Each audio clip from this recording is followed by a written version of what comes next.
Yeah. Good morning. Let's see. Okay, good, it's working. Good morning, everybody. Happy Monday. Welcome back to Ribbon Candy Hooking. My computer's still off. It's all cut off on the side still. Oh dear. Good morning. For some reason, I still have this editing problem here. You see what I mean? You can't see. You can't see the sides of every sentence. So I will say hello to. Drag it over like that, I think. Can you? See this white line right Yeah, there? yeah. Oh my gosh. Thank you. You're welcome. Awesome. That was that simple. Okay, Jay got that done pretty quick. Good morning, everybody. Happy Monday. Welcome back. Um, very easy to fix. I love these fantastic updates that you get from every program that you work with. You never know when you've had them, but I guess the way that you know that you have had one is that everything is messed up. And that's putting it so nicely. For me, that's putting it so nicely. Good morning. I missed you. I had a great time away. I will tell you all about it. Anita, good morning. Mom, good morning. Back to coffee time. Martha, good morning. I'm working on a surprise for you, Martha. I can't tell you anything else, but you will be surprised. Robin, good morning. And Kirsten, Carol, oh, it's good to see everybody. It really is. It seems like it's been a while, and it has been a while. It's very nice to see you all. Janice, good morning.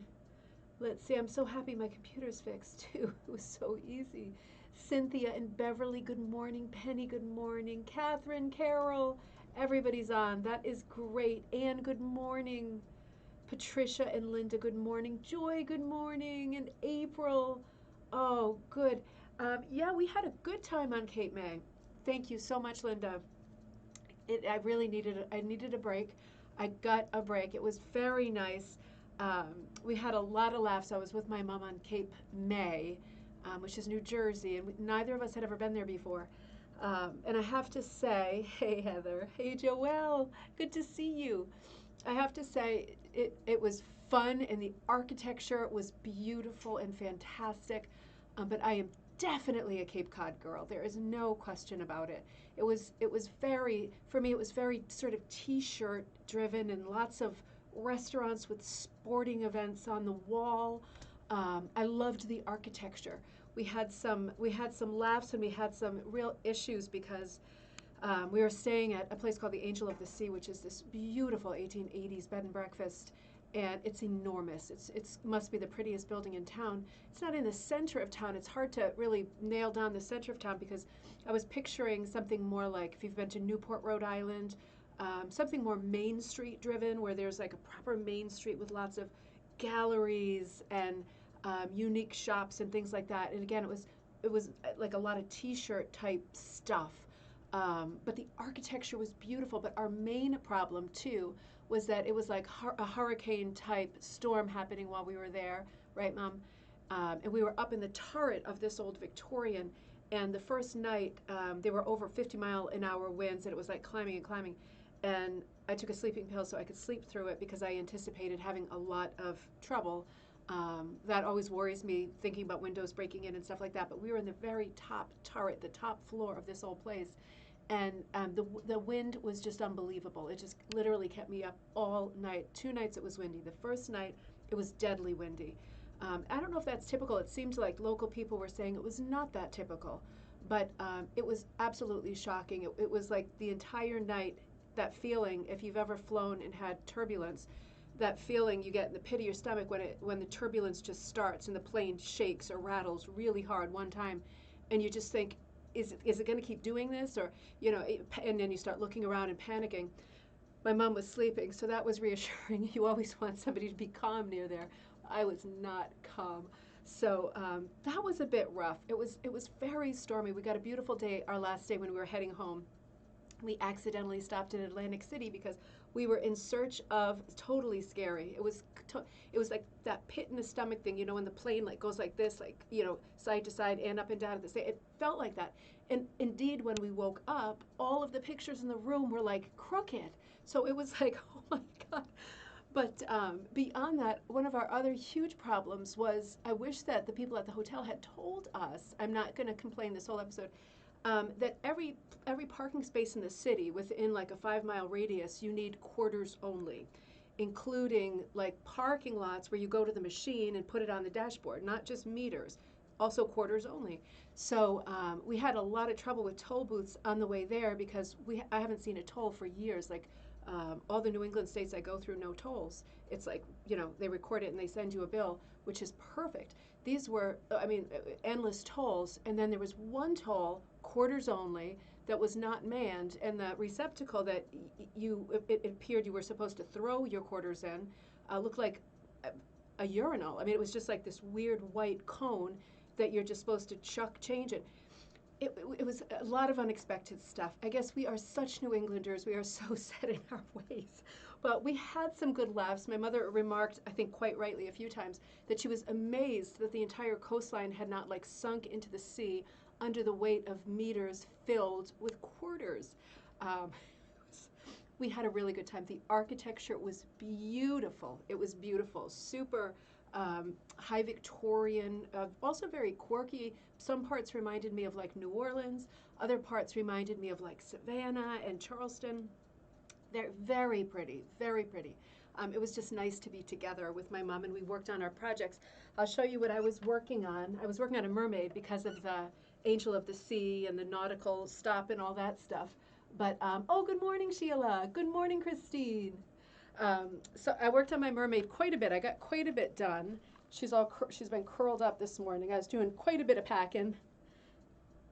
Oh, your son was stationed in Louisiana during a class 4 hurricane, category 4. Yeah, it's so scary. Oh, hey, Ralda. Thank you so much. So this is what I was working on.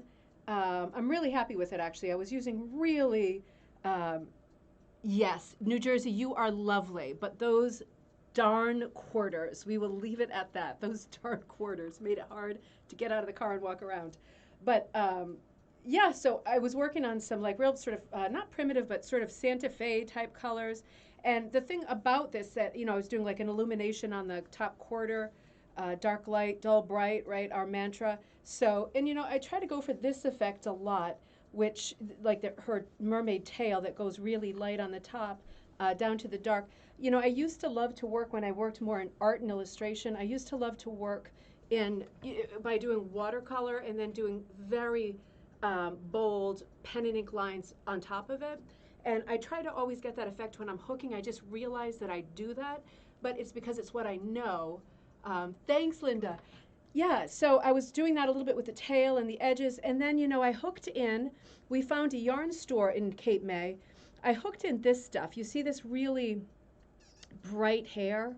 It's kind of like greeny.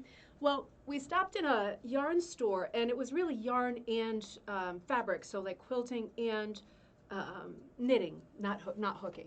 But there was like no hooking stores anywhere near there, which was a super bummer. But at this yarn store, I found this stuff. Where did I put it? Right here. Tell me if you know the name of this, because I forgot.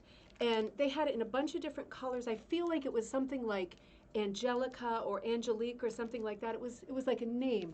But it's this super, let me show you real close up. It's this super, not coarse, it's really soft. It's almost like a floss. It's very iridescent. Let me see if that's coming into focus. There we go. It looks a little bit like tinsel from the tree. Hey, Karen. Oh my gosh, I believe it. You would not find a parking spot in August. Holy mackerel, right? Couldn't find a parking spot during a hurricane. But that was because we didn't have any quarters. I mean, that was just, yeah, we were too scared to just leave the car for hours and walk away to do photography. But there was absolutely nowhere to park that you didn't need quarters only. It was super frustrating.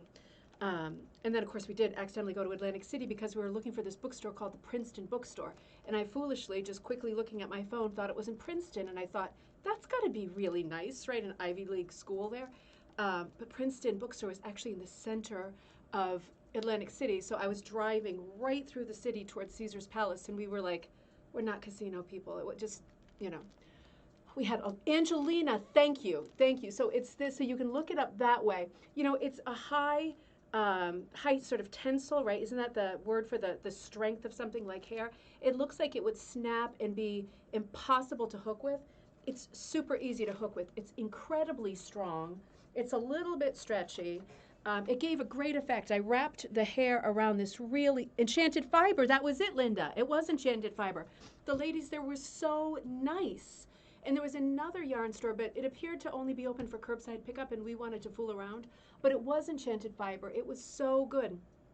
On the way home, we found another great yarn store that we liked because there was a yarn crawl this weekend. And my mom punches, and I often hook with yarn, so this was perfect. I forget the name of the other one. Maybe it'll come to me. It was in Princeton, or it was right near Princeton. It was something, it'll come to me. It was so pretty. It had one level step down, beautiful brands, really, really nice, super blingy. Yeah, so I had no problem hooking with this. If you're interested in looking for Angelina, it was fantastic. It came in lots of colors. They called it this, oh, they should have called it the Stephen King bookstore. Totally. It was very sketchy. Nobody was wearing a mask. It was put us right off. But very easy to hook with this. I wrapped it around like a dark green for her hair, but I could easily hook with it alone too. I did a little hooking with it on its own. But I'm working on that second corner, as you can see. I got one corner in. She's upside down. Working on that second corner, and then I'm going to try to figure out what color I want to do for my fish over here. So I'll be listing this pattern soon. It's been a real fast pattern to hook. Hi, good morning, Seabirdette. But it was super fun. It was super fun. I was working on my hooking, and my mom was working on her cat. She drew this beautiful cat that she's been punching. She was punching with wool strips. She's so good at that. So that was super, super, super fun. Now, I've been working on this a bit too. I'm working on 3 Magdalenas right now. Magdalena, Briney, Ebby Briner, because the class is coming up Wednesday and Sunday. I think we have about maybe 8 or 9 people in the Wednesday class and 1 person in the Sunday. So I'm going to sort that out soon. Thanks, Linda. But Angelina can be dyed. Really, Karen? Can it be dyed? Because it feels like the content is like tinsel, like vintage tree tinsel, like Christmas tree. But thank you, Christine. That's so cool that it could be dyed. So that makes me think that it comes in a neutral color, because the colors I saw were like all super high metallic and crazy. I would love to see one that was like still had that metallic feel to it, but very faded, like very vintage, like like an really old ornament that had it. You know, I'd like to see that kind of lower intensity color in this stuff, because all I saw was like turquoise, magenta, you know, bright, bright, bright colors. But did I double it? I more than doubled it, Ralda. I did like this. I more than doubled it. You know, you have to do it according to what you've got going, but I would pull off maybe like this much, if you can see, and then kind of like twist it in my hands until I got it really straight. But it comes like hair. You can pull it out like hair. And again, so easy to hook with. You'd think it would be kind of playing up and breaking and getting glitter like all over the room, and it really didn't, considering how much I worked it and how much I had going at one time. There was like tiny specks of glitter, but it really, it's not really glitter. It's like the whole thing is intensely colored. I don't know how this is done. This is just like Willy Wonka kind of magic to me. But yeah, Angelina, it is super, super, super cool. Love Kate May, watching you on your trip. Oh, back from Maine, Liz. Oh, great. You just stopped at Cushing. Oh, thank God. Oh, for Cushing. I was thinking Door. I would love to be at Cushing. I just have to tell you, I have been waiting for my monk's cloth for a month. It cleared customs like 3 weeks ago, and I'm still waiting for it. So if you have something for me on monk's cloth, I have all the kits ready, everything cut. I'm just waiting. Today is supposed to be the day that my monk's cloth arrives. Also, my bolt of wool for the second farmer's swatch kits got stuck in New Hampshire, moved, and then got stuck for like a week. So that's finally arrived today while I'm at the studio. So after this, I'm going to go finish dyeing. I'm going to get all of those orders going. But I have had my hands tied, not because I took 2 nights away with my mom, but because none of my supplies are arriving. And there seems to be nothing going on with the mail. So I'm so sorry for the delays, but everything is going out. I am in action, and I've just been waiting for things to turn up. It's been super frustrating. Karen says, spinners blend it with fiber for spinning, silver, white, gold, rose gold. You know, that's what I was, hey, Holly. That's what I was thinking, Karen, because I figured in a quilting and knitting store, and they had a like spinning thing out. I figured they must be doing something with it with the yarn, you know, for knitting and crocheting. So I figured that was it. But it works so well for hooking. Honestly, it does. And Karen's saying it does come in silver, white, gold and rose gold. So I'm going to look for it in some other colors too, because I see lots of possibilities. For things like the mermaid hair, it worked great, but also like for the holidays, even for Easter, I would have liked to have done something with a little bit of shine. Anytime, right? Anytime. So I was working on, I've got 3 Magdalenas going at the same time. This is the one I've worked the most on lately. This is Susan Bonnard's Magdalena pattern with the lollipop trees. And I just want to remind you, this class is coming up Wednesday and Sunday. Um, the, I guess I plan to run both, even though there's just one person that chose Sunday, so I'm going to have to figure that out. But it's been really fun hooking this pattern. It's just really fun hooking Magdalena. It's a composition class. It's just a creative class in general. It's 2 hours long, lots of informations. Lots of informations. I'm tired. But that's still available if you're interested. And the dyeing class has had a huge amount of sign up, which is totally fine. It doesn't matter how many people sign up for that. I'm getting everything out tomorrow for that. And ongoing right up until a week before. That will happen on Mother's Day. That is dyeing like the Dutch palette, the flower fields of Holland. And I thought for an event on the evening of Mother's Day that would be a really good way to spend our time together. April, I'm going to have to check. If you remind me what it is, I'll let you know. I've sent everything out. That was the first wave of swatches, and now the next wave, there's like 12 more sets to put out. So the wool just came. All the first swatches are out, and everything up until the Oklahoma monk's cloth state jigsaw have gone out. So we'll see. Love the lollipop tree. Oh, thanks. So yeah, so let me know. You can even send me a PM, April, or I can check my sheet after the show. But yeah, it was just everything contingent on monk's cloth and wool. I've just been held up on like an extra like 5 days. So all right. So when we left off, if you can even remember, we were talking about the Maine mission, and I got so into this story because it was so different than the mission. It was a sweater fabric. Gosh, I don't know, April. Let me check that one. I'm not. Let me just check it. I thought I was caught up on everything that was a little bit older in terms of orders. Oh, Patricia, did you sign up for the? Were you the Sunday class? Because if you are the one, it would be great if you could sign up for Wednesday.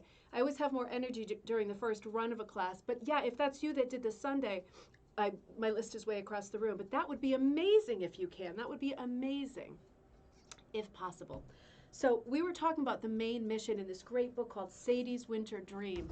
And I think we were all enjoying it just immensely because the story was so good. The story was, about one of these missions. It wasn't like the Grenfell mission. It wasn't like the Cheticamp mission. It was this one woman, Alice Peasley, who had remote experience with rug hooking with her grandmother. And Karen, you're right. It's incredibly hard to find monk's cloth right now.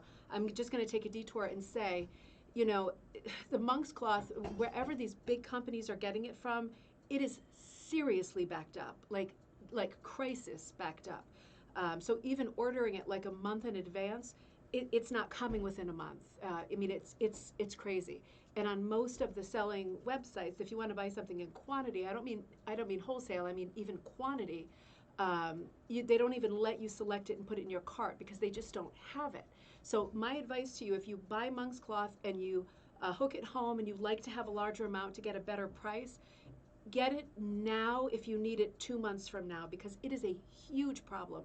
The last monk's cloth I got was from Honey Beehive, and I really do like the Searsport the best. So I used my Honey Beehive, and then I ordered one of the giant full bolts from Searsport. And I know it's not their fault that things are held up abroad, and then things have to clear customs. But if you think you might need monk's cloth in a month or 2 months, you should honestly just, if anybody's taking orders, order it now because it will be 100% a problem. It's worth knowing. The supply chain is crazy. It is. It's absolutely crazy. So we were talking about Alice Peasley and her very sort of unusual, very traditional and still unorthodox life and how she worked with these women in these remote parts of Maine to help them make funds so that they could repair churches, repair public buildings, just get their economy jump-started a little bit, and how successful she was even that first year when their goal was to repair the church. And in that first year, they were able to do that, and then have public services there again, and life continued, sort of as normal. The places that these people were coming from, the ladies were coming from, Frenchboro, these very remote towns that were serviced at that point only by a boat called the Sunbeam. It was like a missionary boat.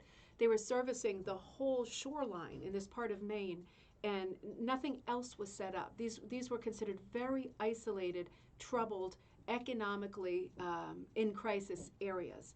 And this helped, so it is in super high demand. It's crazy. It's crazy. Everyone's having a hard time getting it right now, but yeah, monk's cloth. So that's where we were talking about that and leaving off. And the big emphasis I put on it, the big spin that I put on it, was that this mission was different because Alice really, really, right here, this is exactly what I wanted to say, and it just jumped out at me, strove for individual expression and encouraged playfulness.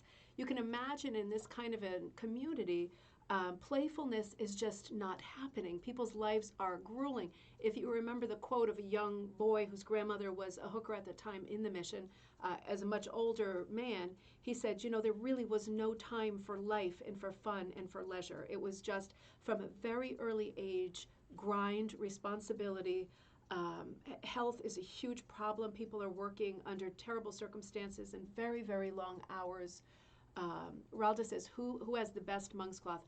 For me, Searsport. It's Searsport, but everybody else is welcome to chime in. Everybody feels differently about different products. I love the Searsport, and I keep trying others. Hey, Lisa. And I keep coming back to Searsport. For me, it's the best. I like the grid, like the two-way grid. I like the sort of stiffness of it. The Honey Beehive monk's cloth is very nice. It's only sort of a lateral or horizontal grid, so just lines, kind of like old cursive lines in it. And it's very, very soft. So for some people, soft is better. But for me, I prefer a little bit of a stiffer texture, a little bit more body. It's a personal preference, but I personally love Searsport. So the rugs will look different as a result of her encouraging people to sort of foster their own style and come up with their own ideas, come up with their own compositions. People were only helped with patterns if they expressed they wanted the help. Otherwise, then they were given a hand-drawn pattern and they were encouraged to alter it. So we aren't often seeing repeats of rugs, although we know that they exist. We know that they exist on paper because Alice kept super, super detailed, profuse notes. This was a business for her, and she had to account for everything that she did and everything that happened in the mission to like the mission. This is just the rug hooking department, but she had to account for everything in it, like a secretary, like an accountant would. She was very detail oriented, and remember that she always referred to herself in the third person, which is a little unusual because it shows a kind of detachment to herself as an individual. While she's encouraging other people to be very, very, very individual, she's not very open or forthcoming about her past or herself. So that sort of probably speaks to her having had a difficult marriage, a son who was worryingly sick for years, and just a generally tough life without the benefit of a lot of money, which is two things that kind of mark the other two missions around this time. Sort of sponsors and trained people coming in to help, people coming in with funds. She, of course, has the help of Mrs. Kellogg, who brings in pattern books and inspiration and some materials, but she's not living there, and she's not there all the time, and she's not getting involved in sort of her vision of the designing. She's still leaving it to Alice and the women who are working. So, and again, one of the other things that helps you to recognize the Maine mission rugs, because the tag will almost certainly not be on it, the original red skinny tag, Southern Soil, where in, so is that it's clipped, right? The pile is clipped. So it's, it doesn't have a loop pile, it has a cut pile. So that is something that's quite different, and quite a low pile at that. Makes it really sometimes hard to tell between, for example, a shirred rug and a clipped rug, especially of this age when it's been very worn down. You're seeing the cross section of the wool, and shirred rugs will look a lot like clipped rugs that are this old. So it is all tricky. It's all hard to pin down. my great hope, if I were to hope for one thing in terms of like rug hooking, of course, children and all that stuff come first, but if I were to wish for one thing that had nothing to do with health and family, it would be to find a Maine rug, a Maine mission rug, because it would be like a holy grail thing. And the only reason I would know for sure is because the label were on it. I would just drop dead if I went to an antique store and saw that little red label. It would be, no matter what the rug was, it would be so exciting. So in terms of process, talking a little bit about the technical aspect of hooking these rugs, burlap was used as a foundation, of course, and Alice expressed that she was worried about the burlap even at this early date. She was worried about the quality of the burlap. She was always looking for the highest quality that she could find. She realized that it didn't have a ton of integrity and that it was prone to rot, but they didn't really have any alternatives.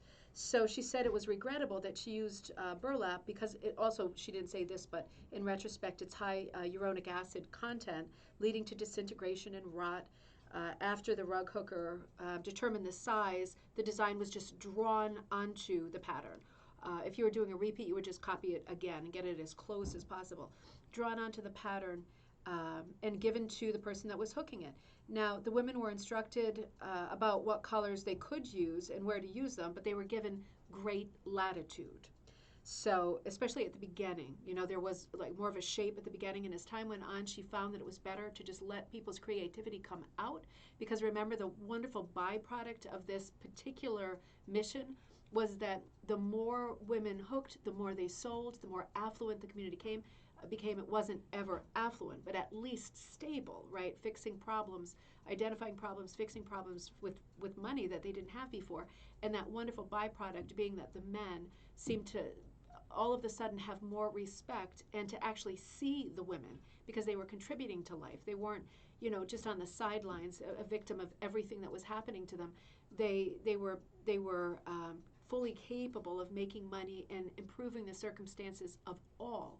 And the men really noticed, and that was a wonderful sort of sidekick to everything else that was happening.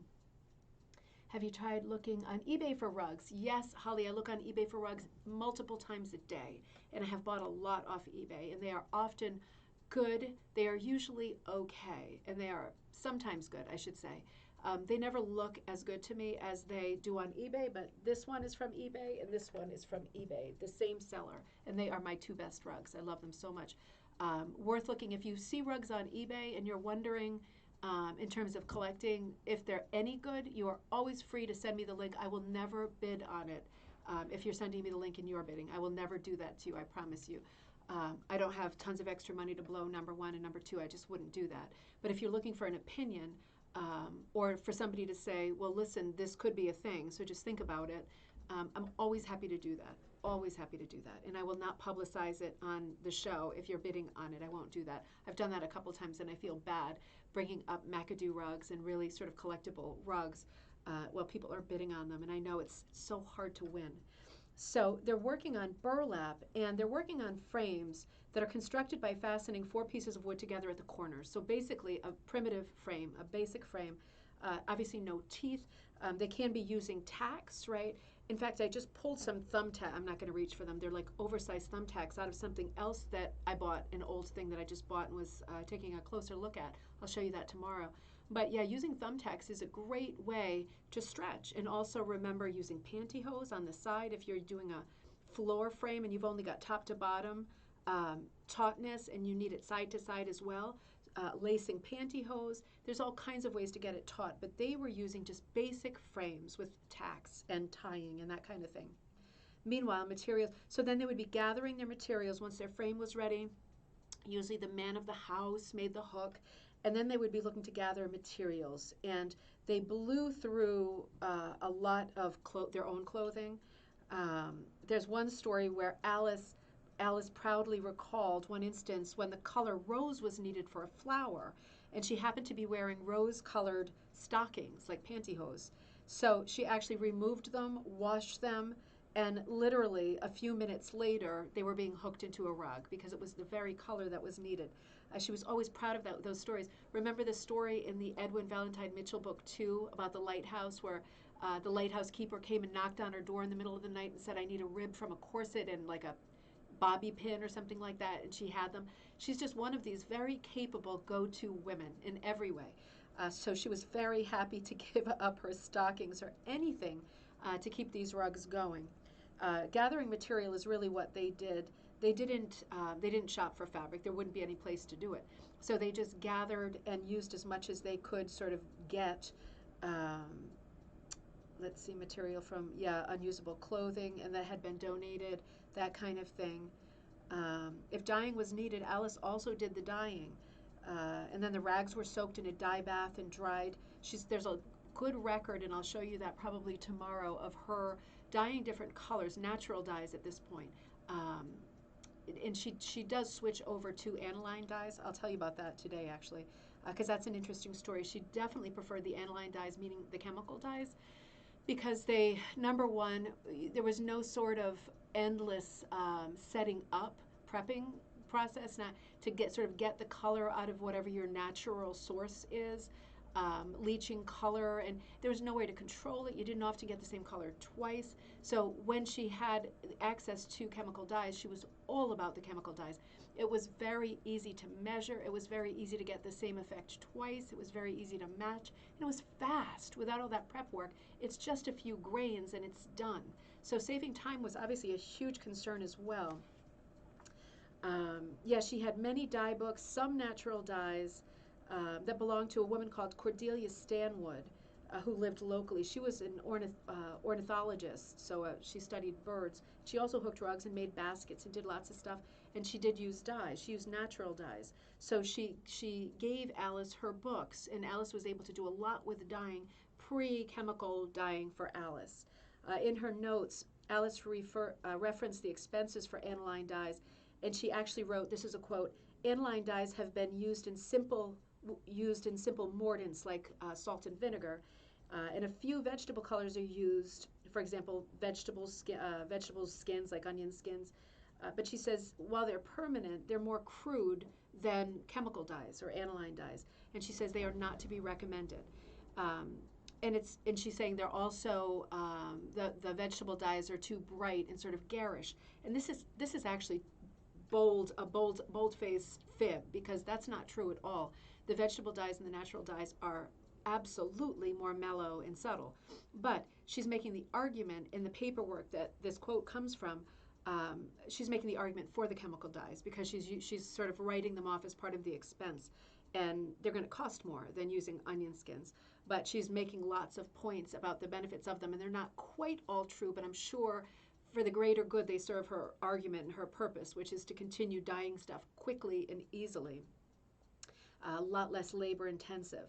So in the 1920s, chemical dye synthetics were being produced literally by the ton, and they were very, very cheap and easy to get, unlike in the years previously. In the 1920s, they were very easy to get, so why not, right?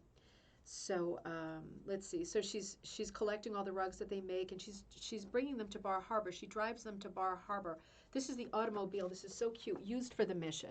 So they would load in all of this one here. They would load in all of the rugs, and take off for Bar Harbor. And there's different hotels and different venues where they had great relationships with people, and they would sell 100% sell out until the Great Depression.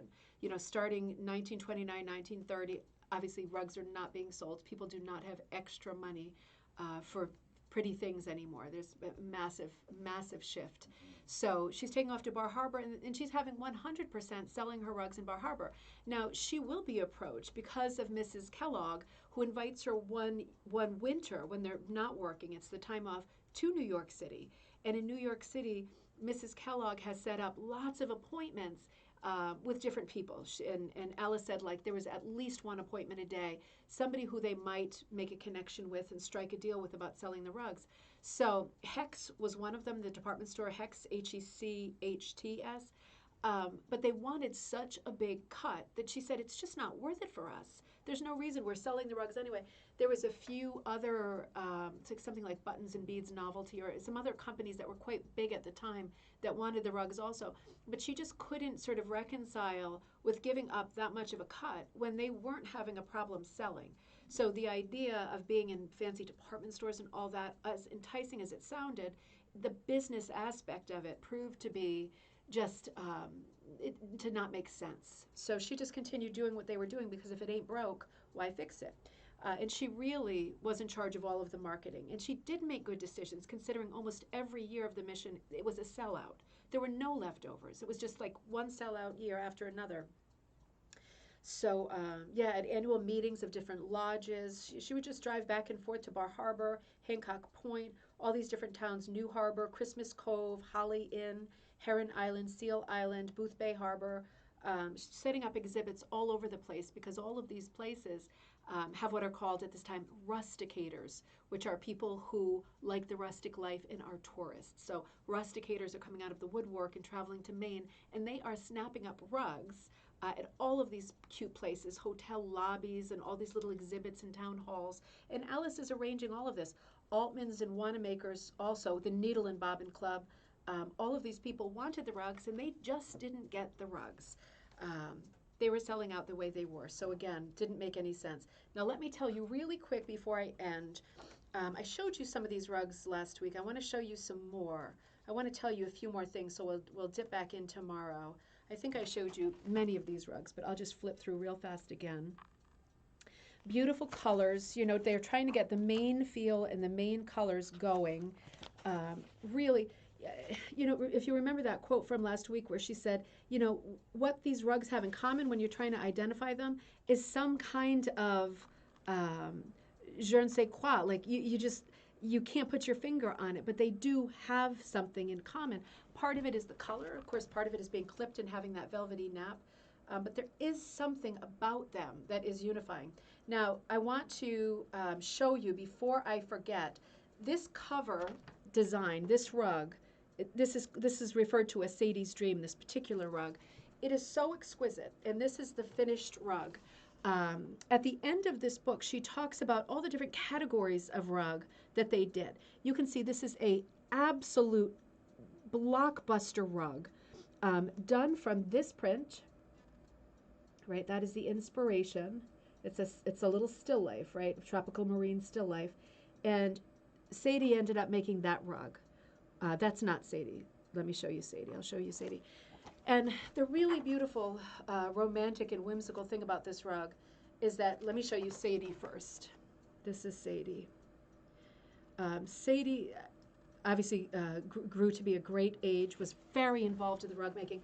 At the end of the book, they not only go by category and tell you every sort of category of rug that was made, and this falls under shell rugs, like seashell rugs, but they also talk about the women who were in the mission the longest hooking, the really important players, and Sadie's one of them. Sarah, known as Sadie McCusick Lunt, 1877 to 1969, born in Denmark, Maine, married a fisherman called Alfonso Lunt around 1899. They settled in Frenchboro. They had 3 children. One of them, Alfonso, born in 1900, died at the age of 18.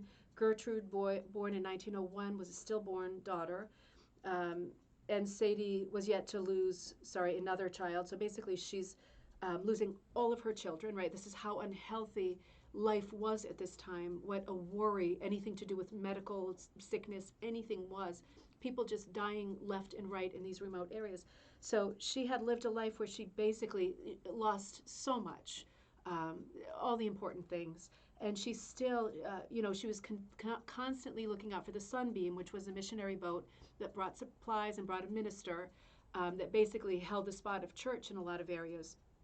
So at the age of, in 1969, at the age of 92 years old, she died. And this photo was taken right before her death. But the really, let me get her out of the glare. The really remarkable thing is that somebody who had really, not to layer stuff on it that's not there, but a really difficult and colorless life would be so attracted. She probably got this picture out of a magazine that Mrs. Kellogg brought, right? Because where else would she get that? And she even, you can see she even, let me get the picture right, she even doctored it up and made this beautiful, joyful, colorful, bright, happy composition. You know, drab, drab, drab life, and somebody's able to do this. It's just amazing, amazing. So I think that is probably the reason that Judith Berger Gossart chose this for the cover piece. Um, all of the rugs are beautiful, and certainly this is not the most famous one. I'll show you the most famous one tomorrow. But, such stories with all of these women, such hardship, and the idea that they were able to be creative and to find an outlet, probably the only outlet for being creative and expressing themselves. And then you get someone doing work like this beautiful coral masterpiece with seashells under it. It's unbelievable. I mean, it really is unbelievable. So super stunning and super cheerful. And I'm going to stop. I just want to flash to tomorrow because I took out this book that I've had forever and I forgot how much I love it, by Mildred Cole Peladeau, Rug Hooking in Maine, right? So this is listed also in the description.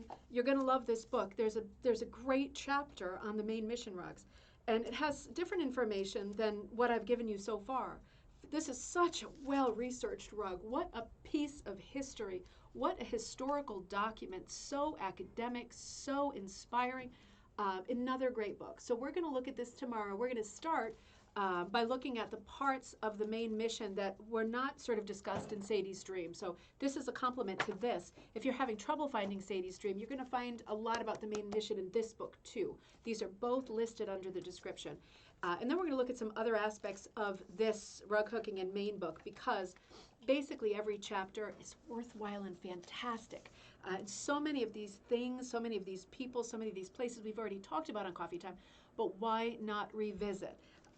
Again, tomorrow, this is going to be what we go to first. It is a fantastic book, and I cannot wait to share some more of the bits and pieces that for me really made the Maine mission story very, very cohesive. Glued everything together in my mind. So that's what we'll be up to tomorrow. Oh, thanks, Holly. So have a great day, Southern Soil. Oh, I see. Have a great day. It is great to be back. It is great to be with you. Remember that dyeing class is up on ribbon candy hooking. You can sign up for that, and you can still sign up for Magdalena. That is going to be my best class yet. I promise. I'm so excited for it, and I'm so prepared for it. It's going to be fun. Have a great afternoon. I will see you tomorrow. We'll be looking at the Peladeau book and thinking of any other news that we have to tell. It's great to be back. It is great to see you, and I will see you tomorrow, Tuesday.